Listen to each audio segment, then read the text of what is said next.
Narcotics control bureau ने एक international drug syndicate का पर्दाफाश किया, जिसके तार न केवल अफगानिस्तान, तालिबान बल्कि शाहीन बाग और अब कैराना से जुड़ते हुए पाए गए हैं। हमारे साथ बात करने के लिए एनसीबी के डीजी एसएन प्रधान सर हैं। सर, अब कैराना से भी एक गिरफ्तारी हुई और 2 अफगानिस्तान के लोगों को गिरफ्तार किया गया है। क्या इनका रोल था सर?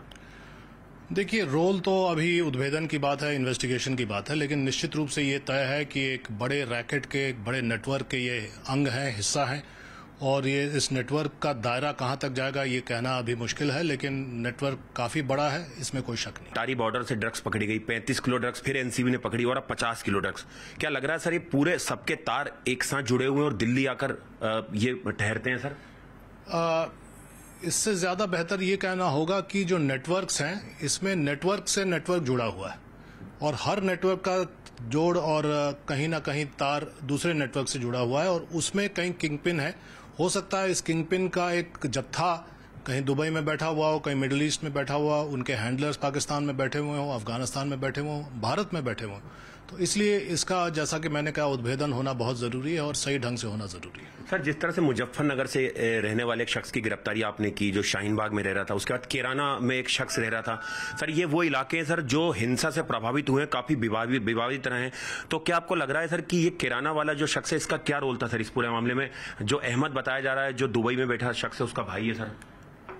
मैं इस पर अभी टिप्पणी नहीं करना चाहूंगा, लेकिन जैसा कि मैंने कहा, उद्भेदन में या इन्वेस्टिगेशन में जैसी बात आएगी उस पर हम लोग आगे विचार करेंगे। जैसे सर एनआईए या ईडी को अगर सर मनी ट्रेल की बात की जाए, हवाला ट्रांजैक्शन का भी शक जाहिर किया जा रहा है इसमें सर? बिल्कुल, उसकी पूरी गुंजाइश है और इस पर भी हम लोग अमल करेंगे, लेकिन थोड़ी देर के बाद जब इसके जो खुलासे होते जाएंगे और परत दर परत खुल जाएगा तो एक आध दिन में हम लोग ये डिसाइड करेंगे कि किस एजेंसी को इन्वॉल्व करना है। सर, देश के गृह मंत्री भी लगातार चिंतित हैं ड्रग्स को लेकर। लगातार वो कई प्लेटफॉर्म पे बोलते आए हैं कि ड्रग्स की कमर तोड़ना है, जिसमें एनसीबी भी और एजेंसियां लगातार काम कर रही हैं सर, जिस तरह से तालिबान नई सरकार बनी अफगानिस्तान में, आपको ऐसे इंटेलिजेंस इनपुट मिले होंगे कि सर वो लगातार भारत में हेरोइन की खेप भेज रहे हैं और नार्को टेरर के जरिए पैर पसारने की कोशिश में है। देखिए, तालिबान जब पावर में नहीं था, उस जमाने में भी जो ड्रग का रैकेट था या ट्रेड था, स्पेशली हेरोइन और ओपीएम का जो ट्रेड था, वो तालिबान ही संभालता था और तालिबान ही उसके पीछे था। उस जमाने से जो स्टॉक चलता आ रहा है वो उसमें और बढ़ोतरी हुई है, घटा नहीं है स्टॉक। और अब तो तालिबान गवर्नमेंट पावर में है। ये अलग बात है कि उन्होंने ये ऐलान किया है कि हम लोग ओपीएम कल्टीवेशन को बैन कर रहे हैं, लेकिन इससे स्टॉक कम हो जाएगा, इसकी गुंजाइश बहुत कम है। तो इसलिए ये स्टॉक कहीं ना कहीं जाएगा और जहां जाएगा उसमें सबसे पहला टारगेट है वो साउथ एशिया है और जिसमें भारत अहम है। तो इसलिए हम लोगों को बहुत सतर्क रहने की जरूरत है, क्योंकि ये स्टॉक बहुत बड़ा है और ये स्टॉक टारगेटेड है भारत की तरफ। सर, एक आखिरी सवाल सर, अभी इस पूरे मामले में इन्वेस्टिगेशन काफी बड़े स्तर पर जा रहा है, कोई और गिरफ्तारियां इसमें हो सकती हैं सर?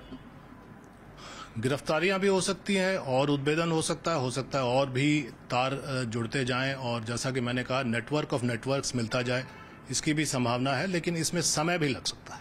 सर, दुबई में लगातार दुबई का नाम आता है तो अंडरवर्ल्ड का नाम जहन में आना जरूरी है सर, तो और वो ड्रग्स में उसका काम काफी रहा है। तो इसमें सर कोई आपको ऐसी लीड मिली है कि अंडरवर्ल्ड पे आपका शक जाहिर जा रहा हो, क्योंकि जो शख्स दुबई में बैठा था वो मास्टरमाइंड है जिसका भाई गिरफ्तार हुआ है? इस पर अभी टिप्पणी करना मुनासिब नहीं है, लेकिन मैं ये मानता हूं कि जैसा कि मैंने कहा, नेटवर्क ऑफ नेटवर्क्स है, इसमें organise crime, terror, narco financing, ये सभी नेटवर्क एक साथ जुड़े हो सकते हैं, इसकी पूरी संभावना है। शुक्रिया। तो ये थे डीजी साहब, जिनका साफ तौर पे कहना है कि ये एक बड़ा नेटवर्क था जिसके कई तार आपस में जुड़े हुए पाए जा रहे हैं और जिसको लेकर लगातार एनसीबी की कार्रवाई जारी है। कैमरा से रंजन के साथ आनंद तिवारी, न्यूज 18 इंडिया, दिल्ली।